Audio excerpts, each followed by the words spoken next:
네, 공무원들은 질병이나 부상으로 직무 수행이 불가능하거나 감염병에 걸릴 경우 병가를 쓸 수 있습니다. 그런데 병가를 내고 해외여행을 다녀온 제주 경찰들이 잇따라 적발됐는데요. 길게는 한 달 동안 유럽 여행을 다녀왔는데 징계를 받은 사람은 아무도 없었습니다. 이따금 기자가 보도합니다. 경찰청이 지난 7월 전국 시도경찰청으로 보낸 공직기강 관련 특별점검 지시, 병가 중 해외여행 여부를 점검한다는 계획이 담겨 있습니다. 이 지시에 따라 제주경찰청은 2022년 7월부터 병가를 낸 경찰 477명의 출입국 기록을 조사했습니다. 조사 결과 병가를 내고 해외여행을 다녀온 경찰은 모두 4명. 지구대에 근무하는 한 경찰 공무원은 58일 동안 병가를 내고 한 달 동안 프랑스를 다녀왔습니다. 간부 경찰관 1명은 29일 병가에 열흘 동안 유럽 여행을 다녀온 뒤 올해도 6일 병가를 내고 베트남 여행을 갔습니다. 나머지 2명도 병가 중 싱가포르와 일본 여행을 다녀왔습니다. 맞는데 할 말 있겠습니까? 틀린 거 잘못된 거 잘못됐다고 하는 거고 그거는 할 말 있겠습니까? 당사자들은 내부 감사에서 행정착오로 병가가 잘못 처리됐거나 정신적 치유를 위해 해외여행을 다녀왔다고 소명했습니다. 그러나 경찰은 병가 중 해외여행을 다녀온 4명에게 아무런 징계도 내리지 않았습니다. 또 병가 기간에 정상적으로 나간 월급을 환수하지 않고 2명에게만 징계에 포함되지 않은 주의를 주고 끝냈습니다. 제주경찰청은 스트레스 등 정신적 이유로 병가를 낼 경우 해외여행을 가서 심리적 안정을 취할 필요가 있다고 판단해 징계를 하지 않았다고 밝혔습니다. 하지만 경찰 공무원 복무규정 13조는 복귀하기 어려운 지역으로 여행할 때는 기관장에게 신고를 하도록 하고 있어 허위 보고에 해당돼 징계 사유라는 지적도 있습니다. 해외여행 사유를 명확하게 소명하고 해야 되겠죠. 그 잘못된 내용으로 허가를 받아서 간다는 거는 그건 허위 사실 입각이기 때문에 징계 사유가 되는 거죠.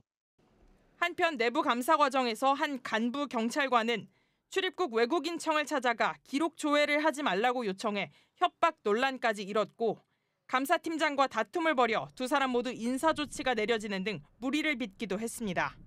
MBC 뉴스 이따금입니다. 제주의 한 교차로에서 횡단보도를 건너던 여성이 우회전하던 시내버스에 치여 숨지는 사고가 발생했습니다. 이런 사고를 막기 위해 우회전 1단 멈춤 규정이 2년 전에 강화됐는데 사고가 끊이질 않고 있습니다. 김항섭 기자입니다. 횡단보도와 신호등이 있는 제주의 한 교차로. 한 여성이 보행신호에 횡단보도를 건너고 시내버스도 우회전을 시작합니다.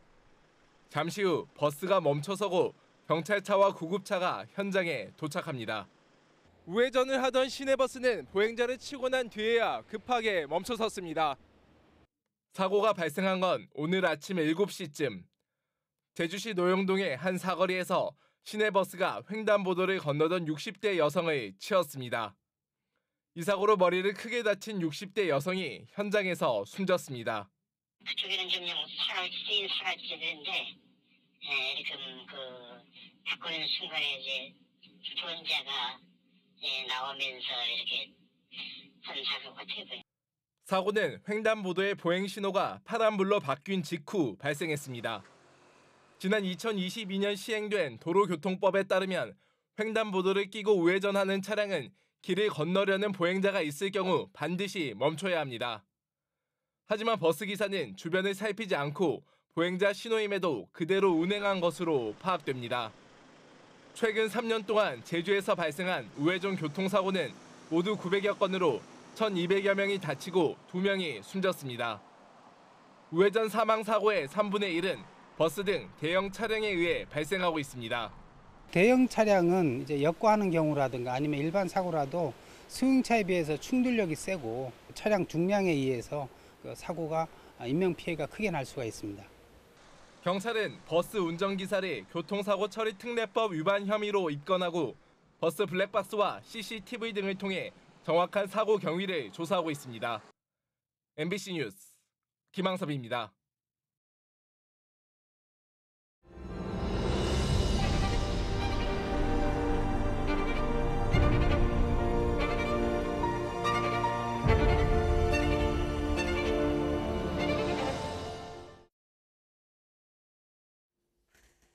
노인 인구가 빠르게 늘면서 제주는 원도심과 서귀포 지역이 65세 이상 노인이 전체 인구의 20%를 넘는 초고령 사회에 진입했습니다.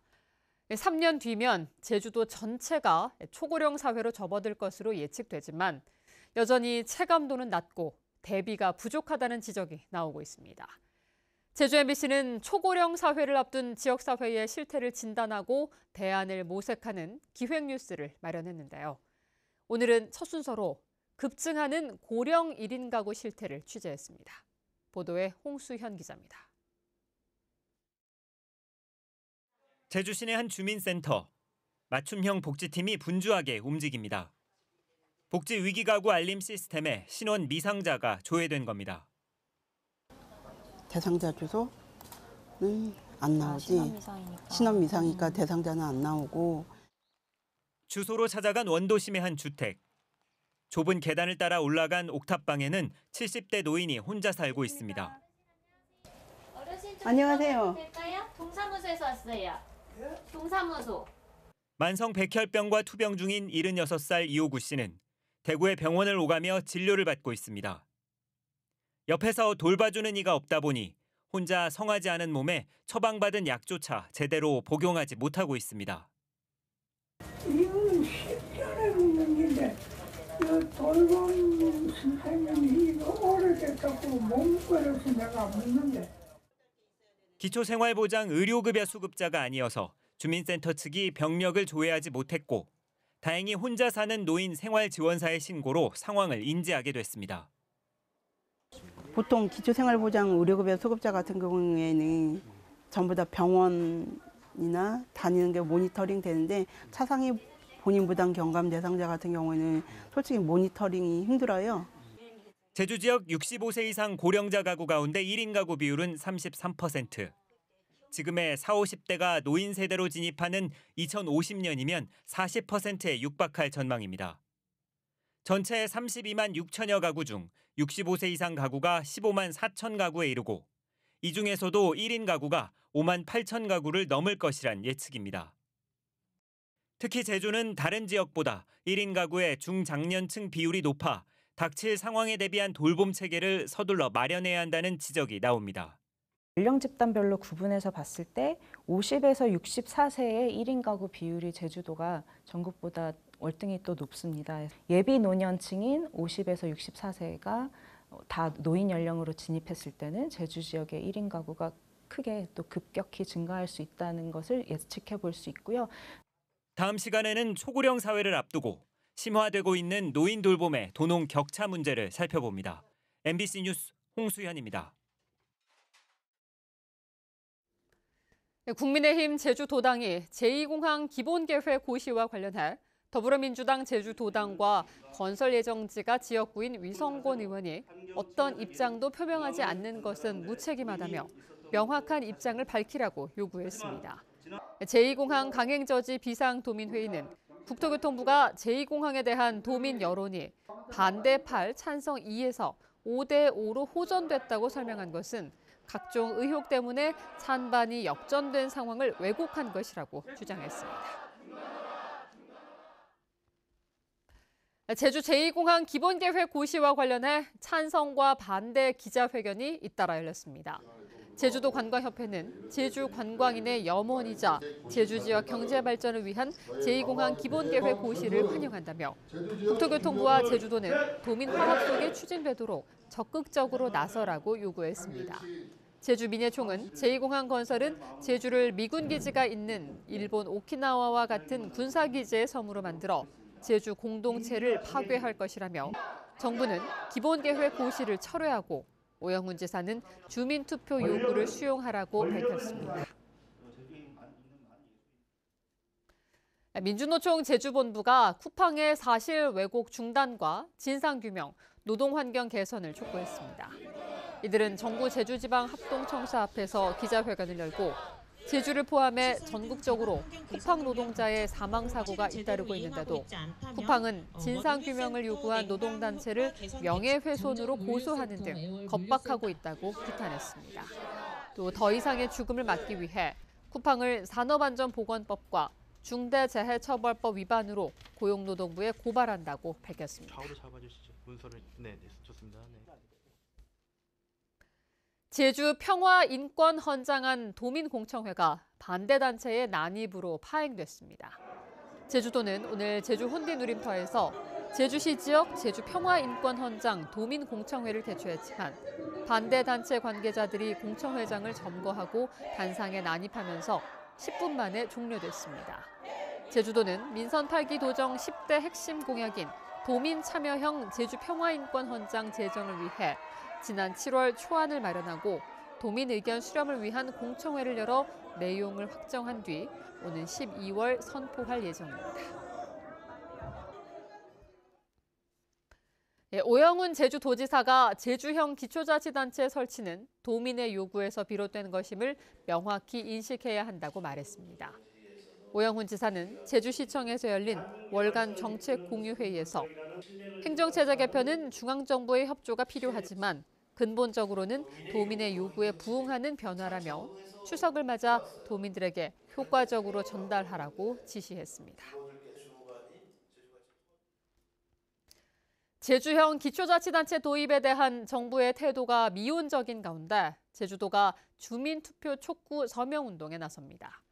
제주도는 2026년 기초자치단체 출범에 대한 도민 공감대를 확보하기 위해 이번 달을 집중 홍보 기간으로 정하고 도민운동본부와 함께 주민투표 촉구 서명운동을 벌입니다.